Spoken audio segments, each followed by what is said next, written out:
A year is a very long time. Now the third best-selling Pokemon game ever, Scarlet and Violet's original introduction was a pretty mixed one to say the least. Now, that's not necessarily an unknown concept in the Pokemon main series games. Black and White, while now generally loved, were disliked at the time due to the fact there was no opportunity to play with any of the old Pokemon. X and Y were seen to be way too easy. Sun and Moon didn't have any actual gyms to challenge. In Sword and Shield, we found out that not all Pokemon will be made available going forward in all the main series Pokemon games. Every Pokemon game has its quirks and issues on release as well as its split opinions, especially on release date. But now we're 1 year on. How does Scarlet and Violet hold up as Pokemon games? Where does the game excel? And where do they fail? Well, let's see, but first I have a disclaimer. This is my own opinion, of course. I have been involved with this franchise for a very long time, and I certainly have my own way of thinking how it should go. Make sure to comment your opinion down below. I'm really curious to hear what everyone else thinks about Generation 9. Oh, and hit that subscribe button too. Most people who watch my videos aren't actually subscribed and it's really helpful. And after all, you can be one of the first to know when I upload. Okay, so let's discuss some of the big positives for the series as a whole. Number 1, freedom. The best thing that Scarlet and Violet does is without a doubt give you the freedom to go and explore and go wherever you want. Pokemon has often been criticised for its generally formulaic methods, and it can be seen as very frustrating to some. While there's some generally minor freedoms in previous games when you look at say Generation 1 for example, there are a bunch of gyms that you can end up fighting later on, or Generation 4 where you can fight the 3rd and 4th gyms in different orders. But on a traditional basis, Pokemon has one simple way of working. You face the gym challenge, going through the gyms in a general order. You face the evil team periodically before it accumulates in a big fight. Sometimes this is before the final gym, or at some it's even in the Pokemon League. You then become the champion and boom, you're done. You might have an extra side quest to follow like the Battle Frontier or even like the Delta episode, but that's the traditional method of Pokemon. Yet, Scarlet and Violet are our first games to deviate from that method. You can face all the gyms in any order you want. If you want to face what's classed as the final gym in terms of level first, then go for it. If you want to do none of the gyms and face all the bad guys first, that's completely up to you. You can go in level order and fight traditionally if you want to mix in the Titan battles. You can finish the bad guy team route alongside the Titan battles, then do the gyms. The possibilities are completely up to you. Now, is it completely polished? No, it isn't. It would be preferable to have some form of ability to have level scaling in place for the gyms or evil teams. So say you decided Larry would be your 8th gym battle, because you know for a fact he's also an Elite 4 member already, that would be fine. If he was the 8th gym leader, he would have higher levels, he would have more Pokemon, as well as everything being fully evolved. Say you decided to fight the Ice-type gym, which has the highest levels of gym leaders in the game, as your first one, then it would say have the pre-evolved forms of some of their final Pokemon. But even though it's not a polished to perfection method, it's without a doubt a step in the right direction, because it allows you to dictate your journey of how you want it to go instead of following the traditional formula of Pokemon. It's a pretty cool inclusion, even if it needs to be polished a little bit more. Positive number 2, the Box Legendary. The Box Legendaries are pretty cool, aren't they? Ever since being introduced with Gold and Silver, they've become the norm for Pokemon main series games. Sometimes they might even dictate which game you actually buy. I know in Generation 3 my preference was for Groudon, and that definitely pushed me towards getting Ruby instead of Sapphire. Plus this is before I knew the ins and outs of Pokemon, including like your version exclusives, etc. But usually the connection to the Pokemon Box Legendary isn't really that strong. Yeah, you like them, they're cool, and they're integral to the plot, but most of the time they usually appear in the story late in the game. So by that stage there's not really a connection. But Scarlet and Violet is different. Instead you meet it in the first 25 minutes of the game. You meet the Box Legendary who's very weak and not its full capabilities, and throughout the game you see it get stronger and better as the adventure continues, eating some sandwiches. Eventually this accumulates in helping it overcome its fear of a stronger mirror version of itself that's already defeated it. It's planned pretty well in the sense that you not only form a connection with it as it eats sandwiches, but the Box Legendary technically becomes a HM Pokemon that doesn't actually have those moves in its arsenal, nor does it take up a spot in your party. In the post-HM world of Pokemon, I think they've been trying to find the right method to use in order to include barriers and issues that don't necessarily translate to a 40-based fighting type move that you really want to get rid of but can't. Usually due to the amount that exists in the game that would end up with you using a Linoon or even Lord Bibarel. We've seen secret techniques in Let's Go games, ride Pokemon in Legends Arceus, so on and so forth. But I think having the HMs almost correlate with the emotional connection that you form with a legendary Pokemon as it discovers its powers, I think that's the best way for Pokemon to execute it. The box legendaries feel a little different in these games compared to previous, and that is a positive addition to the game. Positive number 3, Autobattling.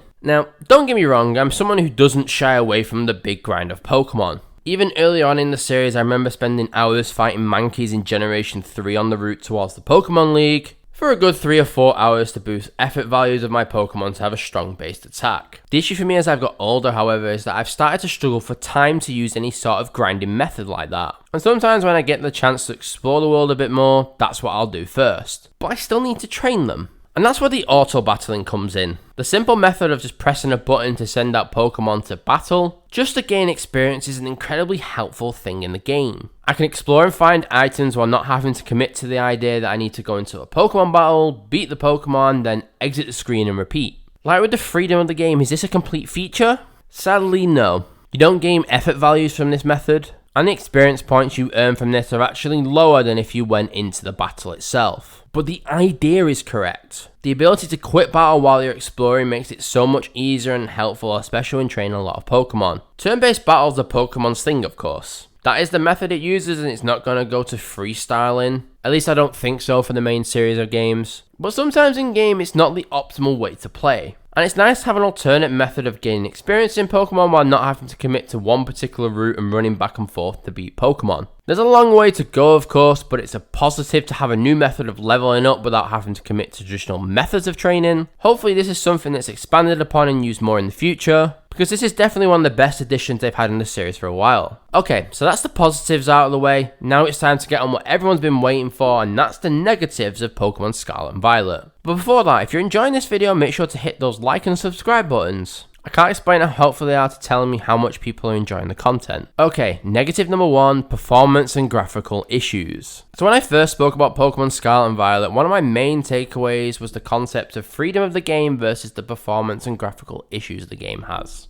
For that particular reason, freedom was my number 1 positive, and this is the number 1 negative. It's very difficult to nail down what everyone wants out of gaming because it's so very subjective. Everyone is looking for something completely different. For some, forms of freedom of this magnitude were worth the graphical issues and bugs. For others, the bugs and problems are simply too much. The reality is the performance issues and the problems the game have since the first year of release are not of the quality that should be expected. When you consider some of the great games that are currently available on the Switch, and how they really push the capabilities of the console to its maximum levels, and then you see the issues Pokemon has in terms of performance or bugs, you really do question how it was possible to be allowed out in its particular state. Camera frame rates, issues with falling through levels, quality issues, graphical backgrounds, they're all prevalent in this game, unfortunately. I actually think the bugs are more noticeable if you play another game on the console compared to Pokemon and then come back to it. What are the reasons for Pokemon having these graphical and performance issues? Well, I think it's a combination of both resource management and time constraints. Gaming has evolved astronomically since the original year's Pokemon was released in the mid to late 90s. The amount of resources available now are astronomically bigger than in the past. Back in the day, due to the technology, generational gaps could be 2 to 3 years and not be as much of an issue. But gaming is getting more and more complicated and therefore needs more and more time.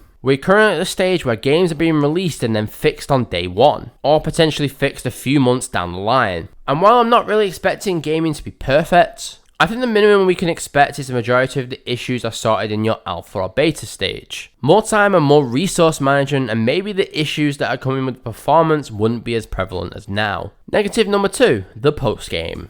I think postgame content is very important in a new generation. If you think like the Battle Tower in previous games or the Battle Frontier, the Delta episode available in Omega Ruby and Alpha Sapphire, the hunt for post-game legendaries like Heatran for example, Scarlet and Violet however are really lacking in all these departments. To the point where it's actually quite frustrating. It does seem like the post-game content is generally saved for the DLCs nowadays, which at the time of uploading we've had one released and another due at the end of 2023. And that's not good enough really. For a lot of fans out there, you can make your own post-game content. Shiny hunting, build a competitive team. There's a lot of different options that players can take in order to enjoy the post-game, but in terms of actual content provided, we don't have much. Now since the move to DLC for a Pokemon instead of a third game, You'd think that'd be a direct cause, but Sword and Shield at least had the battle tower as a potential option to use. And it's a good method to get you to learn competitive battles in a single player format. It's unfortunate really, because this does mean to get the complete full experience we need the DLC on top of the original game. And in my personal opinion, the DLC should be as advertised,